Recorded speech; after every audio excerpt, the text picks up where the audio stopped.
C'est un temps d'allégresse, où l'on se réjouit sans contrainte de ce que Dieu nous a donné. Sasa nuko dutangiye idimanyikiza mwese muri Kristo Yesu ndabasubije kitoro mumeze mute. Mais un jour, Ariko umunsi umwe Dieu pourra vous demander des comptes pour tous les dons qu'il vous a faits. Mana izababaza cyo mwakoresheje impano zose yabahaye itaranto muri kwikoresha mute. Tenez-vous prêts. Mwitegure. Le royaume des cieux arrive. Ubwami bwo mu ijuru burahaje.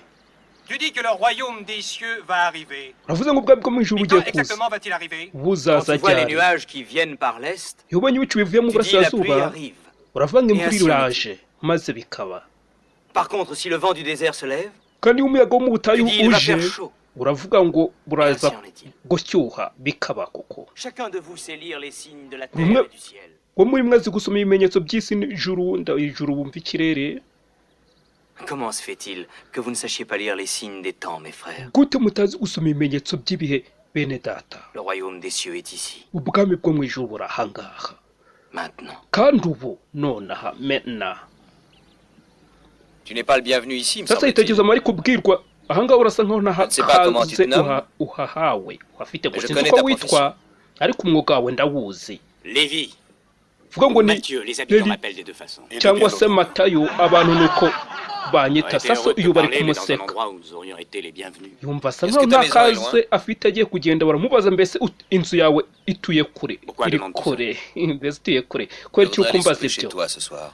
Ndashaka kuza iwawe iri joro nkahanywa agasosi ubwo tugasangira. Sasa Tu ubu entrerais bari dans la buri maison d'un kumoka homme de péché? muri ibyo J'entre ugiye dans kujya toutes mu les maisons où l'on m'accueille avec joie.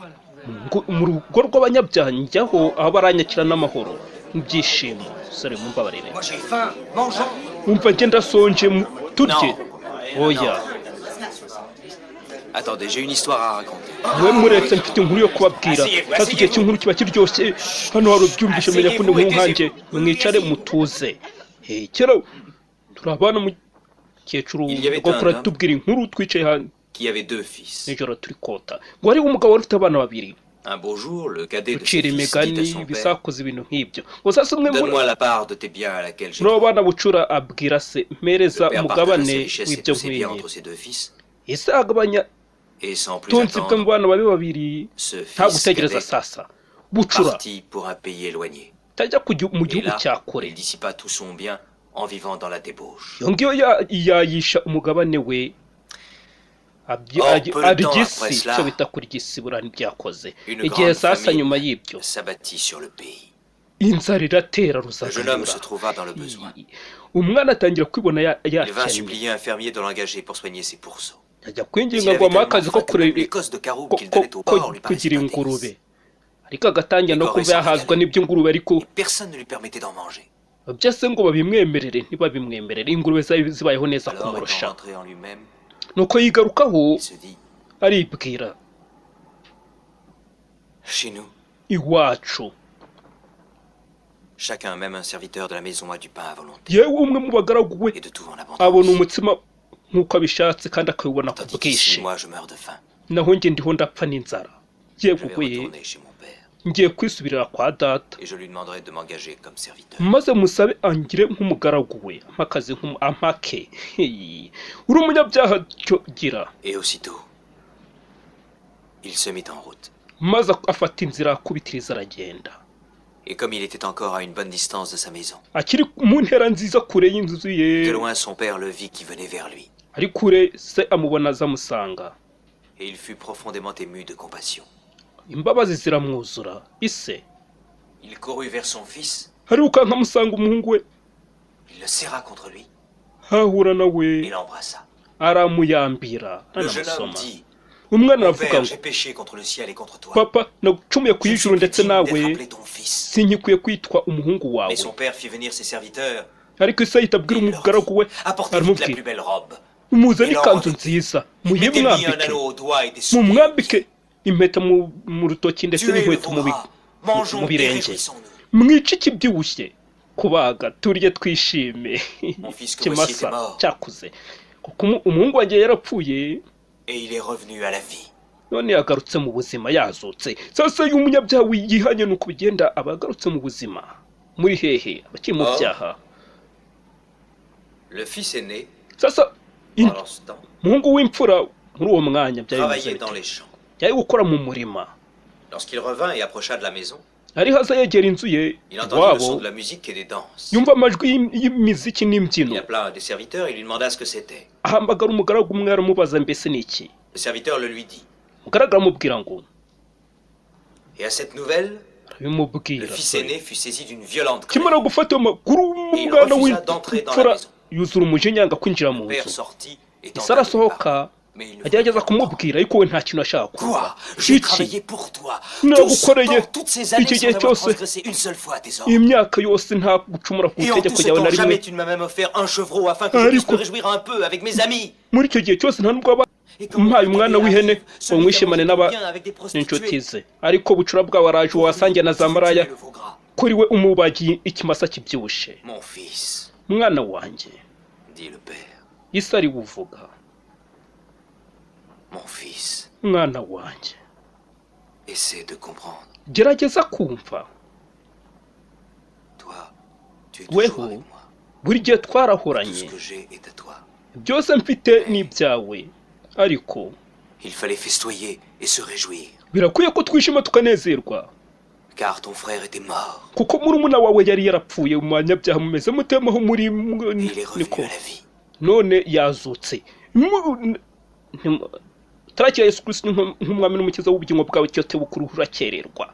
Il était perdu yarabuze et il est retrouvé. none yabonetse. Heyi tugaruka kundi mugani.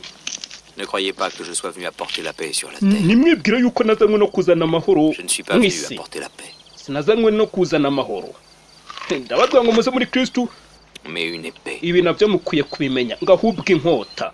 Plusieurs des premiers seront les derniers, benshi mu ba mbere bazaba abanyuma ntaho ntinkwifurije kuba mu et des derniers les premiers. abanyuma babe abambere aho ngaho niho Ne nkwifurije vous no amassez gukira pas mu des byaha. trésors sur la terre. ntimukibikire ubutunzi mu isi aho ingese n'inyenzi bikangiza n'abajura bakabwiba, ahubwo mwibikire ubutunzi mu ijuru, kuko aho ubutunzi bwawe buri niho n'umutima wawe uzaba. ninde wo muri mwe mu guhangayika byagira icyo byongeraho mu gihe ubuzima bwe bwari kuzamara? niyo mpamvu mbabwiye ngo nimuhangayikire ku bw'ubuzima bwanyu, ibyo muzarya cyangwa muzanywa, yewe no ku mubiri wanyu ngo muzawambika iki. mbese umubiri nturuta imyambaro? mwitegereze inyoni zo mu kirere, ntizibiba ntizisarura, nta n'icyo zihunika mu bigega, ariko se wo mu ijuru abigaburira. mbese mwe ntazabagaburira birenze cyane? ni mu biruta agaciro. murebe uburyo uturabyo two mu murima tumere, ntitukora nta nubwo tuboha imyambaro. ariko nubwo bimeze n'umwami Salomo mu bwiza bwe ntabwo azigera arimba nka kamwe ko muri bwo. niba Imana yambika utwo turabo two mu musozi tuba turiho ubu ngubu ejo bakatujugunya mu muriro, mbese mwebwe ntabwo azabambika bikomeye? bantu mufite kwizera guke mwe, Jean de Pédophile, mufite kwizera guke. ntimukavuge tuzarya iki, tuzanywa iki, ese tuzambara iki? kuko ibyo byose abapagani nibo babishaka. mubanze mushake ubwami bw'Imana no gukiranuka, ibindi byose muzabyongererwa. ntimukahangayikire iby'ejo. ubwo bigende bite? kuko ejo haziyitaho, ibyaho birahareba.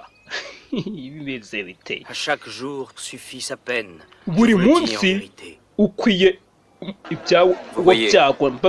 ndababwira ukuri, murebe. Il est plus facile pour un chameau de passer par le trou d'une aiguille qu'un homme dans le royaume de Dieu. ko ngo biroroshye yuko ingamiya yakwinjira mu mwanya w'urushinge kuruta uko umutunzi yagira ati anomurish yakwinjira mu bwami bw'ijuru. Sasa uri umukire kakubayeho weho kubera iki? Ntumyumve nawe uvuge ngo Didier bimeze bite se umukristo nagakwiye ko umukire? Niko umuririmbyi yaririmbye ngo ibyo ntunze nanjye ubwanye n'ibyo mucunguzi, ndetse Bibiliya ikavuga ngo ntiturabacu ngo twigenge, none niba udafite icyo utunze ndetse no tutavuze n'ubutunzi ahubwo nawe ubwawe nturi uwawe, ubwo none urumva uri umukire bwoko ki? Niko iyo uri umukire ibintu ubikoresha ubyikoreshamo, ni ukuvuga mu nyungu zawe. Ariko iyo wamaze kuya Kristo ibintu byabaye bya Kristo ukabikoreshamo umurimo w'Imana yadidemana kiza mwese muri Kristo yose. The Word Connecting Gospel Feed, mbabwira ngo tuzasubire nabo utaha Kristo komeze kubahaza ibyiza y'amahoro Kristo atange, akomeza abasaga turi kuri la traduction de l'Evangile.